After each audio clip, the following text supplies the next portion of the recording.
Bonjour. Bonjour. Alors on est où ici exactement? On est à Frolicsburg, dans les cantons de l'Est, au verger au cœur de la pomme.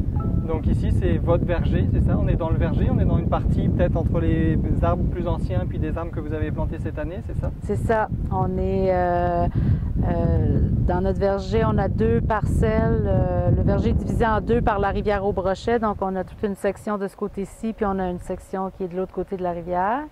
Et effectivement, cette année, on a commencé à faire des plantations pour renouveler les vergers qui sont plus anciens. Donc, on a planté à peu près 1000 pommiers cette année, au printemps. Ça vous fait combien de pommiers au total actuellement? Avec ça, on est à près de 4000. OK. Puis c'est un verger familial? Oui, c'est une entreprise familiale. En fait, mes parents sont arrivés ici au début des années 80, à l'hiver 82. Et il y avait une toute petite parcelle de verger qui avait été plantée par l'ancien propriétaire, en fait par un producteur qui avait loué la parcelle de l'ancien propriétaire. Et quand mes parents ont acheté, comme on ne pouvait pas diviser la terre, ils ont récupéré cette petite parcelle de verger-là et ils ont augmenté les plantations dans les années 80, là, au milieu des années 80, puis tout en travaillant à temps plein à Montréal à la fois. Là, mais mon père aimait beaucoup ça, donc il a planté presque tout le verger qu'on a ici aujourd'hui, puis moi je suis arrivée en 2000. OK. Puis aujourd'hui, l'activité principale du verger? Bien, c'est la production de pommes et la transformation. Donc, au début des années 90, mes parents ont commencé une vinaigrerie artisanale. Donc, ils se sont mis à produire un vinaigre de cidre à l'ancienne avec une partie des pommes de transformation qui étaient produites ici, là, donc pour apporter une valeur ajoutée à cette pomme-là. Alors, il y a 30 du revenu de la ferme qui est lié à la vente de pommes fraîches en vrac qui va sur les marchés de la grande distribution, puis 30 qui est lié à la transformation du vinaigre de cidre qu'on distribue en gros dans les magasins d'aliments naturels, et l'autre 30 qui est autour de la vente à la ferme, là, le kiosque à la ferme à l'automne quand les gens viennent faire de l'autocueillette puis acheter les produits directement ici. C'est quoi une vinaigrerie artisanale?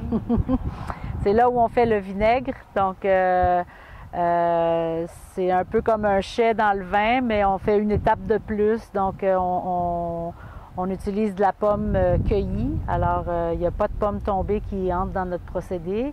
On lave la pomme, elle est pressée, on obtient un jus brut.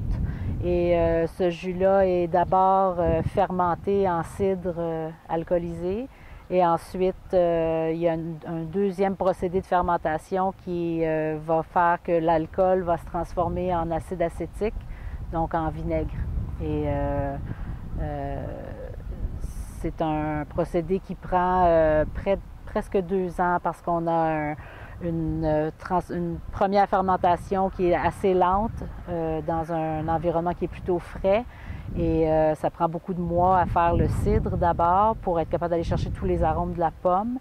Et ensuite, la deuxième fermentation qui est encore un peu plus longue. Et puis, il y a toute une période de vieillissement avant d'embouteiller. On entend beaucoup parler des bienfaits du vinaigre de cidre. Est-ce que votre vinaigre de cidre a des bienfaits? Est-ce qu'il a une façon particulière d'être produite qui lui permet de garder toutes ses saveurs ou tous les éléments? Bien, en fait, ce qui caractérise un vinaigre de cidre artisanal comme nous on fait, c'est qu'il est non filtré, non pasteurisé. Et donc, sans la pasteurisation, il n'est pas chauffé. Donc, effectivement, il va conserver tous les bienfaits de la pomme, en fait. C'est tout ce qui est dans la pomme qui devient concentré dans le vinaigre. Il y a beaucoup de sels minéraux, le potassium, ces choses-là. Donc, la littérature prétend que le vinaigre de cidre a des bienfaits au niveau de la digestion. C'est un anti-inflammatoire naturel. Donc, toutes ces choses-là, c'est des choses qu'on va retrouver dans un vinaigre artisanal comme on le fait nous. Et vous êtes obligé donc de fabriquer du cidre. Est-ce que ce cidre aujourd'hui vous le commercialisez ou c'est vraiment juste pour la transformation? Non, c'est seulement pour le vinaigre. Ouais. Okay. Donc on fabrique. Le processus se fait en fait de façon en continu, là. Donc le sucre va toujours d'abord se transformer en alcool. Donc c'est ce qu'on appelle le cidre. Puis ensuite, la fermentation va se poursuivre avec une deuxième, c'est une bactérie amie, comme un peu pour le yogourt, l'acétobactère, qui, elle, va transformer l'alcool en acide acétique. Donc, on laisse le processus se faire plus loin. Si on faisait que du cidre, il faudrait le faire dans un autre environnement complètement parce que l'acétobactère viendrait contaminer l'alcool assez rapidement, là. OK. Vous faites aussi des produits transformés, c'est ça? C'est Ouais. quoi vos produits qui sont le plus connus?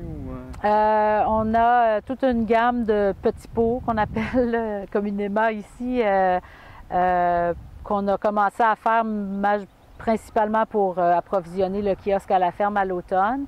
Et quand moi je suis revenue sur la ferme à temps plein, bien, on a commencé à les commercialiser à l'extérieur de la ferme, dont on s'est équipé de toute une cuisine commerciale pour être capable de vendre à l'extérieur de la ferme. Et c'est principalement des produits à base de pommes, surtout dans le sucré beurre de pomme, on fait un beurre de pomme à la vanille qui se vend assez bien, les gelées de pommes de différentes variétés, les confitures à l'automne, pommes et fraises, pommes framboises, pommes bleuets. Et on a, avec le vinaigre de cidre, développé toute une gamme de produits plutôt marinades, là. Donc les confits d'oignons, confits de poivrons, relish de zucchini pommes. On a des moutardes aromatisées qu'on fabrique. Donc c'était pour donner une valeur ajoutée à notre produit de base qui était le vinaigre de cidre.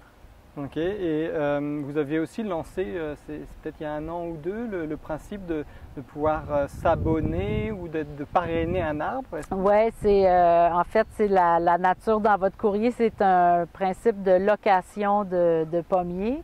Ça fonctionne sur une année complète.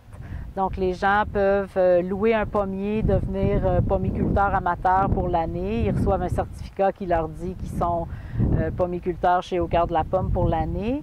Et ensuite, on envoie des rapports avec des photos qui expliquent les travaux qu'on fait dans le verger à chacune des saisons. Les gens pensent souvent que la pomme, l'arbre est là, la pomme pousse, on ramasse ça à l'automne, c'est fini. Mais on travaille dans le verger à l'hiver, on fait de la taille pour contenir les arbres, pour structurer les pommiers. Donc, il y a toujours des travaux à chacune des saisons. Alors, il y a un rapport qui est envoyé à l'hiver, au printemps, puis à l'été. Puis à l'automne, les gens reçoivent la récolte à la maison. OK, parfait. Puis, si les personnes viennent pour vous visiter à Frelichburg, c'est quoi que vous avez comme produit du terroir ou de choses à voir dans la région que vous recommanderiez? Bien, dans la région, c'est certain qu'à l'automne, nous, on est ouvert plutôt à l'automne. La boutique, dans le temps des pommes, ils peuvent venir faire de l'autocueillette puis nous visiter. Et on est en plein cœur de la route des vins, donc il y a plusieurs vignobles à voir autour. À Frelichburg même, le village, juste voir le village, c'est un événement, c'est beau, mais on est reconnu pour la tarte au sirop d'érable qui est offerte aux sucreries de l'érable en plein cœur du village. Puis à l'épicerie juste en face, ils font un saumon fumé à l'érable qui est aussi, les gens viennent de loin pour se procurer ça aussi, donc c'est nos produits vedettes. Et vous m'avez parlé d'un dépanneur, mais là qui nous fait ouais. voyager plus. En fait, on a un producteur exotique, Nora Hamdi, qui est propriétaire du petit dépanneur de la place qui est au centre du village. Et elle est d'origine berbère, puis elle a une ligne de produits berbères. Donc la maison berbère, elle offre des citrons confits, de la harissa maison, toute une gamme d'épices à tagine, donc d'épices à cuisson pour faire des mets de l'Afrique du Nord. Merci beaucoup. Ça fait plaisir.